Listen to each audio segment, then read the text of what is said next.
Alhamdulillahilladzi nawwara quluba awliyaihi wa rafa'a qadra asfiyaihi wa tayyaba asraral qasidin bitibi sanaihi wa saqa arbaba muamalatihi min ladhizi munajatihi syaraban azbal mazaq. Allahumma salli wa sallim wa barik ala sayyidina wa maulana wa habibana Muhammadin wa ala alihi wa ashabihi ajma'in. Ashhadu an la ilaha illallah wahdahu la syarika lah wa ashhadu anna Muhammadan abduhu wa rasuluh. Amma ba'du, fa ya ayyuhal ikhwan, usikum wa iyaya bitaqwallahi wa ta'atihi bimtisali awamirihi wa ijtinabi nawahihi. Qala Allah ta'ala fi kitabihil karim, laqad ja'akum rasulun min anfusikum azizun 'alaihi ma 'anittum harisun 'alaikum bil mu'minina raufur rahim. Saudaraku kaum muslimin jamaah Jum'ah yang dirahmati Allah, marilah kita selalu tingkatkan ketakwaan kita kepada Allah subhanahu wa ta'ala dengan menjalankan perintah-perintahnya dan meninggalkan apa yang dilarangnya. Saudaraku sekalian jamaah Jum'ah yang dirahmati Allah, salah satu sifat mulia Rasulullah adalah sebagaimana tergambar dalam surat At-Taubah ayat 128. Allah berfirman, laqad ja'akum rasulun min anfusikum azizun 'alaihi ma 'anittum harisun 'alaikum bil mu'minina raufur rahim.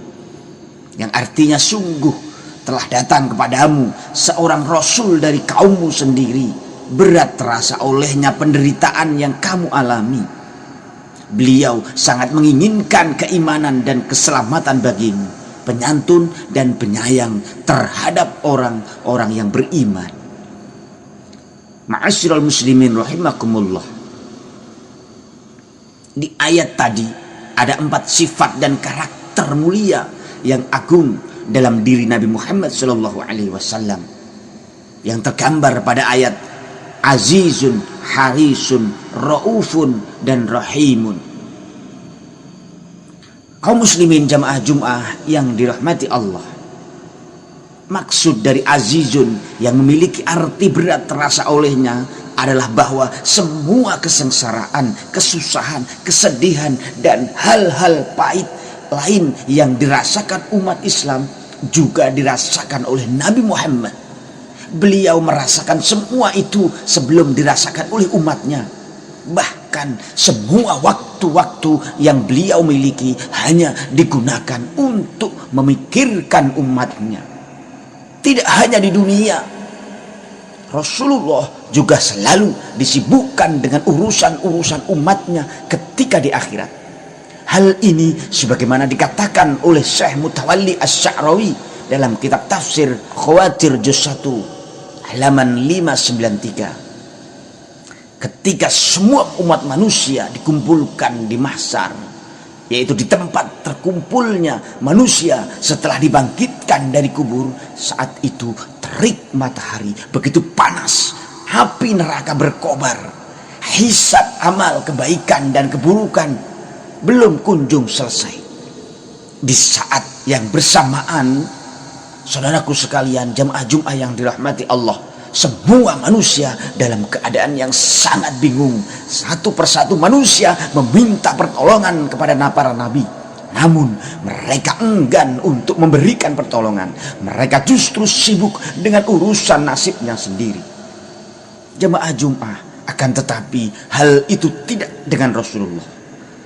Di tengah panasnya matahari dan kobaran api neraka yang terus membesar, beliau justru bersujud kepada Allah dengan berkata, Allahumma ummati, ummati, ummati.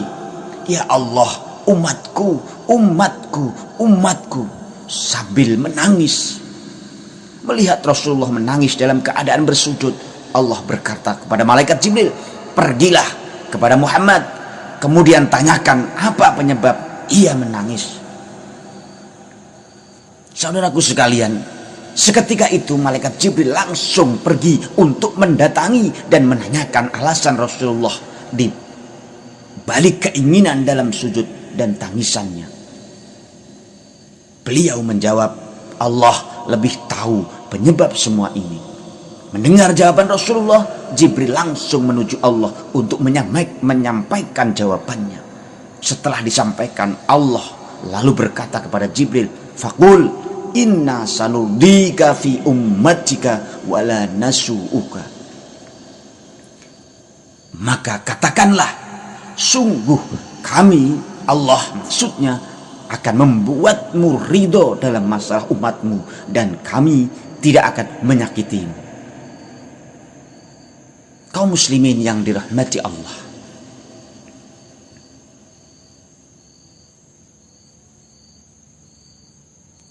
salah satu sifat mulia dalam diri Rasulullah adalah terdapat keinginan yang sangat besar agar semua umat manusia berada dalam keimanan dan cahaya hidayah, serta jauh dari semua bentuk kemusyrikan. Keinginannya yang sangat tinggi dalam mengajak manusia untuk memeluk ajaran Islam sangat tampak dari berbagai sepak terjangnya yang beliau lewati. Misalnya ketika rintangan datang silih berganti, permusuhan, fitnah yang bertebaran, serangan dan ancaman yang selalu berdatangan tidak lantas mempengaruhi semangatnya dalam berdakwah dan melakukan upaya untuk menunjukkan jalan yang benar kepada semua manusia. Jamaah Jumat yang dirahmati Allah, selain sifat luhur yang telah disebutkan dalam diri Rasulullah, juga terdapat sifat yang sangat mulia.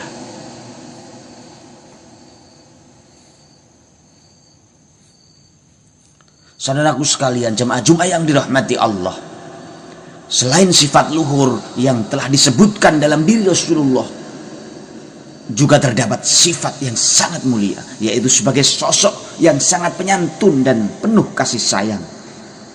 Imam Al-Baghawi dalam tafsirnya Ma'alimut Tanzil mengutip salah satu pendapat ulama bahwa kasih sayang dan sikap santun Rasulullah tidak hanya kepada umat Islam yang taat saja, namun juga kepada mereka yang sering berdosa dengan banyak melakukan maksiat. Imam Al-Baghawi mengatakan, qila ra'ufun bil muti'ina rahimun bil muznibina. Dikatakan bahwa Rasulullah penyantun kepada orang-orang yang taat dan penyayang kepada orang-orang yang berdosa.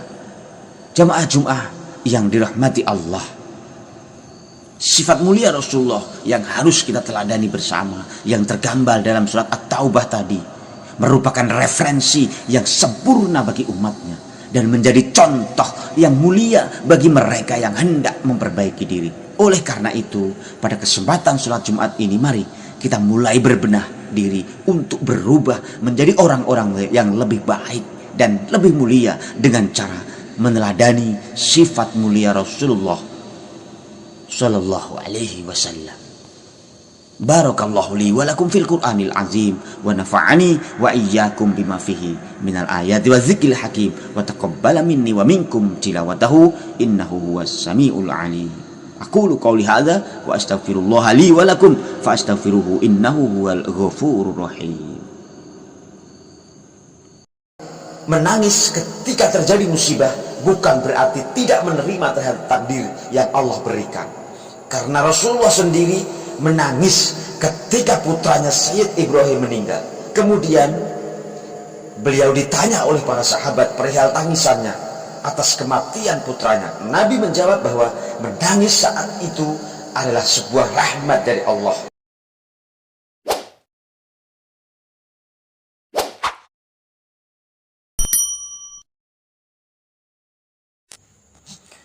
Alhamdulillahi Rabbil Alamin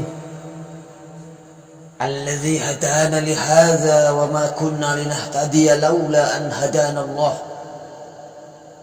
أشهد أن لا إله إلا الله وحده لا شريك له وأشهد أن محمدا عبده ورسوله اللهم صل وسلم وبارك على سيدنا ومولانا محمد وعلى آله وصحبه أجمعين أما بعد فيا أيها الناس أوصيكم ونفسي بتقوى الله wa ta'atihi bimtithali awamirihi wa tinabi nawahihi. Qala Allah Ta'ala fi kitabil karim, ya ayyuhalladzina amanu taqullaha haqqa tuqatih wa la tamutunna illa wa antum muslimun. Wa qala aidan ma asaba min musibatin illa biiznillah wa man yu'min billah yahdi qalbahu wallahu bikulli syai'in alim. Hadirin saudaraku sekalian, jamaah Jumat yang dirahmati Allah, marilah kita senantiasa meningkatkan ketakwaan pada Allah Subhanahu wa Ta'ala dengan cara mengerjakan semua kewajiban-kewajiban dan meninggalkan semua larangan, menambah ibadah, menguatkan keimanan dan memantapkan keyakinan kepadanya. Sebab tidak ada bekal yang lebih baik untuk kita bawa menuju akhirat selain ketakwaan. Saudaraku kaum muslimin yang dirahmati Allah, implementasi ketakwaan tidak hanya ibadah sholat, berzikir, dan ibadah-ibadah lainnya, namun bisa dilakukan dengan banyak cara. Di antaranya adalah dengan bersabar ketika Allah memberikan suatu musibah, karena sejatinya semua musibah yang menimpa manusia merupakan bagian dari ketentuannya yang tidak bisa dihindari oleh siapapun. Berkaitan dengan hal ini, Allah Subhanahu wa Ta'ala berfirman dalam Al-Quran, ma asaba min musibatin illa biiznillah wa man yu'min billahi yahdi qalbahu wallahu bikulli syai'in alim. Tidak ada suatu musibah yang menimpa seseorang kecuali dengan izin Allah, dan barang siapa beriman kepada Allah, niscaya Allah akan memberikan petunjuk kepada hatinya, dan Allah Maha mengetahui segala sesuatu. Saudaraku sekalian, ketabahan hati, kesabaran dan kesadaran diri bahwa semua yang terjadi adalah takdir dari Allah merupakan satu-satunya cara yang paling ideal untuk bisa menerima semua takdir yang Allah berikan kepada kita semua. Dengan bersabar, seseorang akan menyadari bahwa semua musibah yang menimpanya adalah bagian dari kepastian yang sudah tertulis. Imam Ibnu Katsir Ad-Dimishqi dalam kitab tafsirnya mengatakan bahwa yang dimaksud dengan ayat ini adalah siapa saja yang mendapat musibah dari Allah, kemudian ia menyadari bahwa semua sudah menjadi kepastiannya, memasrahkan semua itu pada takdirnya, maka Allah akan memberikan hidayah kepada hatinya, mengangkat derajatnya, memberikan pahala, dan akan mengganti segala sesuatu yang hilang darinya dengan yang lebih baik dari sebelumnya. Oleh karena itu, orang-orang yang bisa bersabar tidak hanya mendapatkan pahala dari Allah, ia juga akan mendapatkan ampunan darinya, sebagaimana yang telah ditegaskan dalam Al-Quran, wala in adzaqnal insana minna rahmatan summa naza'naha minhu innahu laya'usum kafur wala in adzaqnahu na'ma'a ba'da dharra masathu layaqulanna dhahaba sayyi'atu anni innahu lafarihun fakhur illa alladzina sabaru wa 'amilus solihati ulaika lahum maghfiratun wa ajrun kabir. Yang artinya, dan jika kami berikan rahmat kami kepada manusia, kemudian kami mencabut kembali, pastilah dia menjadi putus asa dan tidak berterima kasih. Dan jika kami berikan kebahagiaan kepadanya setelah ditimpa bencana yang menimpanya, niscaya dia akan berkata, telah hilang bencana itu dariku. Sesungguhnya dia merasa sangat gembira dan bangga. Kecuali orang-orang yang sabar dan mengerjakan kebajikan, mereka memperoleh ampunan dan pahala yang besar. Jamaah Jumat saudaraku sekalian yang dirahmati Allah, yang dimaksud dengan sabar atas suatu musibah bukan berarti tidak merasakan rasa sakit yang menimpanya, bukan pula dengan cara senang atas musibah yang menimpanya, karena hal itu tidak mungkin terjadi pada manusia. Sabar atas musibah adalah dengan cara mengontrol diri sendiri agar tidak menampakkan sebuah kegelisahan. Hal ini sebagaimana yang katakan Imam An-Naisaburi dalam kitab tafsirnya, laisa sabru alla yajidal insanu alamal makruh fa innahu ghairu mumkinin wa innamas sabru alal musibati huwa hablun nafsi ala tarki izharil jaza'. Sabar atas suatu musibah bukan berarti tidak merasakan sakitnya musibah yang tidak disenangi, karena hal itu tidak mungkin. Sabar atas musibah adalah kemampuan untuk mengontrol diri sendiri agar tidak larut dalam menampakkan kegelisahan. Menurut Imam An-Naisaburi, menangis ketika terjadi musibah bukan berarti tidak menerima terhadap takdir yang Allah berikan. Karena Rasulullah sendiri menangis ketika putranya Sayyid Ibrahim meninggal. Kemudian beliau ditanya oleh para sahabat perihal tangisannya atas kematian putranya. Nabi menjawab bahwa menangis saat itu adalah sebuah rahmat dari Allah. Kemudian beliau bersabda, al-ainu tadma'u wal qalba yahzanu wala taqulu illa ma yarda rabbuna, yang artinya mata menangis, hati bersedih, dan kami Rasulullah tidak berkata kecuali perkataan yang diridhoi oleh Tuhan kami. Demikianlah khutbah, semoga bermanfaat dan membawa berkah bagi kita semua. Barakallahu li wa lakum fil Qur'anil azim wa nafa'ni wa Alhamdulillahilladzi hadana li hadza wa ma kunna linahtadiya laula an hadana Allah. Asyhadu an la ilaha illallah wahdahu la syarika lah wa asyhadu anna Muhammadan abduhu wa rasuluh. Allahumma salli wa sallim wa barik ala sayyidina Muhammadin wa ala alihi wa sahbihi ajma'in. Amma ba'du. Ayyuhan nas, usikum wa nafsi bitaqwallahi wa ta'atihi bimtithali awamirihi wa ijtinabi nawahihi.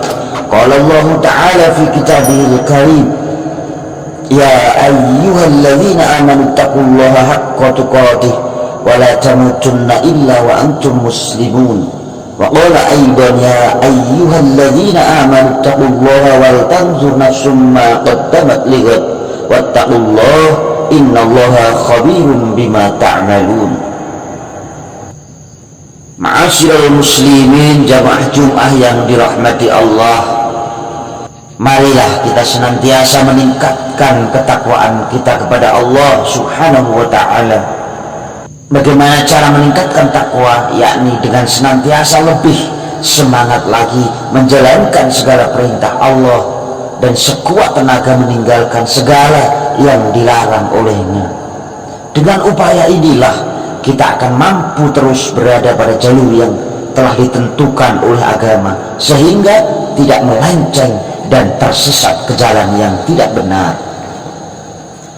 Saudaraku jamaah Jumat yang dirahmati Allah, memang kehidupan kita di dunia ini seperti melewati sebuah jalan dengan lintasan penuh dengan dinamika dan tantangan, medan terjal yang harus terus kita daki hingga medan menurun dan mendatar. Tak boleh membuat kita terlena. Perjalanan kita menyisakan masa lalu sebagai pengalaman, masa kini sebagai kenyataan, dan masa yang akan datang sebagai harapan.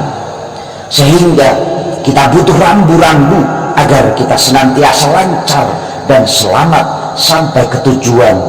Dan ketakwaanlah rambu-rambu yang mampu memandu kita berada pada jalan yang benar dan bekal yang paling baik dalam perjalanan.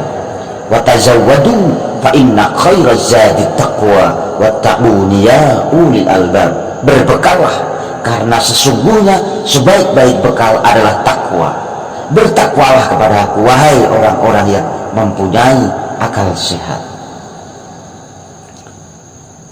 Kaum muslimin, saudaraku sekalian yang dirahmati Allah, dalam sebuah perjalanan yang panjang kita haruslah menyempatkan diri, berhenti, istirahat untuk mengumpulkan kembali semangat dan tenaga guna melanjutkan perjalanan. Begitu juga dalam kehidupan di dunia, kita mesti harus menyediakan waktu untuk melakukan introspeksi, evaluasi, menghitung sekaligus kontemplasi yang dalam bahasa Arab disebut dengan muhasabah. Pentingnya muhasabah ini, Sayyidina Umar bin Khattab pernah menyampaikan, hasibu anfusakum qabla an tuhasabu wa tazayyanu lil ardil akbar wa innama yakhiful hisabu yawmal qiyamah ala man hasaba nafsahu fid dunya.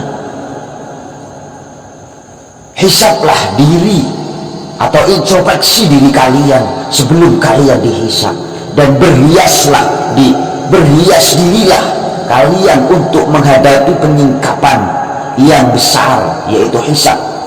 Sesungguhnya hisab pada hari kiamat akan menjadi ringan hanya bagi orang yang selalu menghisab dirinya saat hidup di dunia. Dalam sebuah hadis riwayat Imam At-Tirmidzi, Rasulullah SAW bersabda, al-kayyisu man dana nafsahu wa amila lima ba'dal maut wal ajizu man ittaba'a nafsahu hawaha wa tamanna 'ala Allah. Orang yang cerdas atau sukses adalah orang yang menghisab atau mengevaluasi dirinya sendiri serta beramal untuk kehidupan sesudah kematian. Sedangkan orang yang lemah adalah orang yang mengikuti hawa nafsunya serta berangan-angan terhadap Allah Subhanahu wa ta'ala. Saudaraku sekalian yang dirahmati Allah, dalam Al-Quran Allah juga telah mengingatkan pentingnya melakukan introspeksi diri dengan melihat apa yang telah kita lakukan pada masa lalu untuk menghadapi masa depan. Allah berfirman dalam Al-Quran surat Al-Hasr ayat 18, ya ayyuhalladzina amanu taqullaha wal tanzur nafsum ma qaddamat lighad wattaqullaha innallaha khabirum bima ta'malun. Hai orang-orang yang beriman, bertakwalah kepada Allah dan hendaklah setiap diri memperhatikan apa yang telah diperbuatnya untuk hari esok, dan bertakwalah kepada Allah, sesungguhnya Allah Maha mengetahui apa yang kamu kerjakan. Kaum muslimin hadirin sekalian yang dirahmati Allah, dari perintah Allah dan Rasul serta nasihat dari para sahabat, kita bisa mengambil beberapa catatan penting tentang manfaat dari introspeksi diri. Setidaknya ada 5 manfaat yang bisa kita rasakan dari upaya melakukan mengecas semangat hidup melalui introspeksi diri. Yang pertama adalah sebagai wahana yang mengoreksi diri. Dengan mengintrospeksi diri, kita akan mampu melihat kembali perjalanan hidup sekaligus mengoreksi manakah yang paling dominan dari perjalanan selama ini. Apakah kebaikan atau keburukan, apakah manfaat atau mudarat, atau apakah semakin mendekat atau malah menjauh dari Allah Subhanahu wa ta'ala.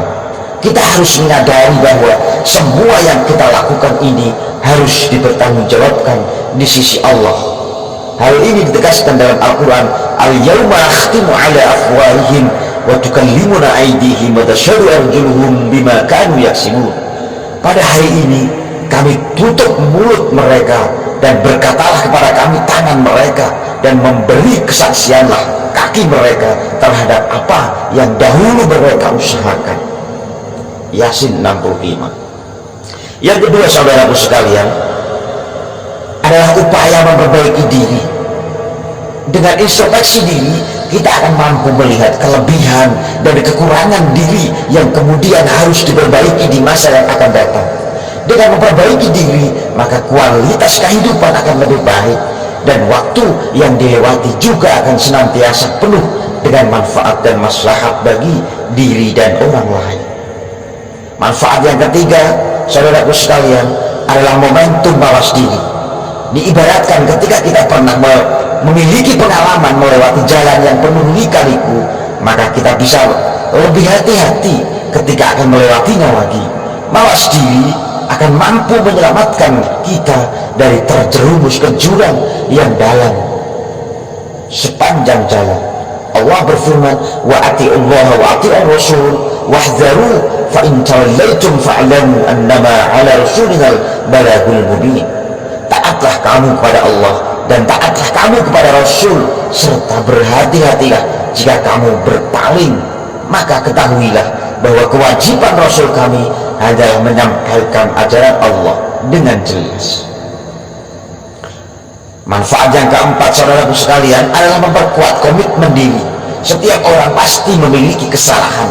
Oleh karenanya, introspeksi diri menjadi waktu untuk memperbaiki diri dan berkomitmen untuk tidak mengulangi kembali kesalahan yang telah dilakukan pada masa lalu. Jangan jatuh di lubang yang sama. Buang masa lalu yang negatif, lakukan hal positif hari ini dan hari yang akan datang.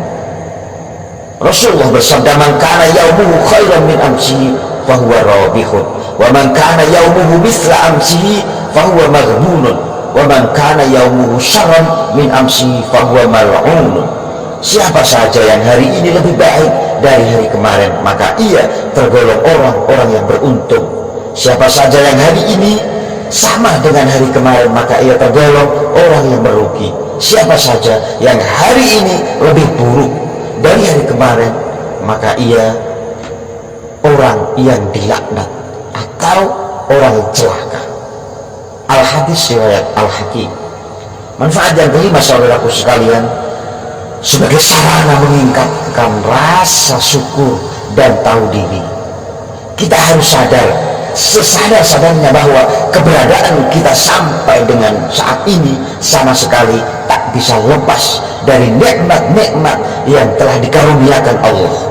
Oleh karenanya, introspeksi diri akan membawa kita mengingat nikmat yang tak bisa dihitung satu persatu. Jangan sampai kita menjadi golongan orang-orang yang tak tahu diri dan kufur kepada nikmat Allah. Allah mengingatkan kita dalam Al-Quran, surat Ibrahim ayat 7, la in syakartum la azidannakum wa la in kafartum inna azabi lasyadid. Sesungguhnya jika kamu bersyukur, pasti kami akan menambah nikmat kepadamu, dan jika kamu mengingkari nikmatku, maka sesungguhnya azabku sangatlah pedih. Kaum muslimin yang dirahmati Allah, mari kita senantiasa melakukan introspeksi diri setiap saat. Terlebih saat ini kita berada pada ujung tahun dan akan memasuki tahun baru yang menjadi waktu ideal untuk melakukan introspeksi diri. Semoga kita senantiasa mendapatkan petunjuk yang terbaik dari Allah dan mampu melihat perjalanan tahun lalu untuk menjalani tahun yang akan datang. Amin. Amin ya rabbal alamin. Barakallahu li wa lakum fil Qur'anil azim wa nafa'ani wa iyyakum bima fihi minal ayati wa zikril hakim. Wa taqabbalallahu minna wa minkum tilawatahu innahu huwal ghafurur rahim.